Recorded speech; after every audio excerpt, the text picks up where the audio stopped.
দেখে তো মনে হচ্ছে কার পুট কি স্ট্রেচারের মধ্যে পড়েছিল। আরে বাবা, একবার ফোন করলে আসো না কেন গো? দুবার ফোন করতে হয় কেন তোমাকে? ভাও খাচ্ছিলাম।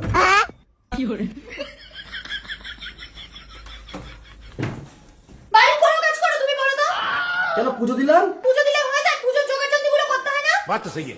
তোমার হাতের সামনে ঘড়িটা পর্যন্ত এগিয়ে দিতে হবে কিনা তুমি ঠাকুরের মাথায় জল ঢালবা তাই? কোনো একটা কাজ করো না। পুজো দিলাম। আমি 3টে ওষুধ খেয়ে ঘুমাই, তারপরে উঠে আমি আমার কাজ করি। তুমি একটা ওষুধের হাত খেয়েও পর্যন্ত তুমি এরকম করে পড়ে থাকো কেন গো? सुना क्या? ये भी मेरी गलती है। তুমি কি আমাকে ফোন করছো? আমি তো তোমাকে বলে বেরোলাম যে আমি ঘন্টাখানেকের মধ্যে আসি। তুমি ঘন্টাখানেকের মধ্যে আমাকে দুবার যদি ফোন করো তাহলে কি সমস্যা, কার সমস্যা? কালকে রাখি পূর্ণিমা, কালকে যারা তোমাকে রাখি পরাতে আসবে তারা আমাকে গিফট দেবে, তাদেরকে তুমি সেই উপলক্ষে কি গিফট দেবা সেটা নিয়ে আলোচনা করতে হবে না?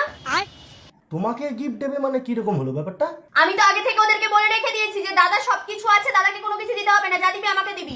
আমি সবাইকে বলে রেখেছি, ইভেন তোমার দিদিকেও আমি ফোন করেছিলাম, তাকেও বলে রেখেছি যে দেখো দিদি তোমার ভাই সবকিছু আছে, তুমি যা দাও আর আমাকে দাও।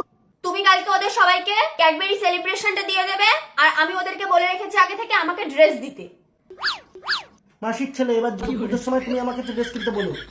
আমি যে কটা সেলিব্রেশন দেবো সে কটা জিনিস আমি কিনবো, তোমার পুজোর সময় কোনো কিছু কেনাকাটা হবে না, এটা মাথায় রেখো তুমি। মাসিক ছেলে, আমাকে কিছুটা খেতে দাও। এ নাও, মুখটা হা করো, খাও খাও খাও। দেখে তো মনে হচ্ছে কার পুট কি স্ট্রেচারের মধ্যে পড়েছিল। আরে বাবা, এটা কোনো গন্ধ নেই, হা করো। লাল লাল রসালো।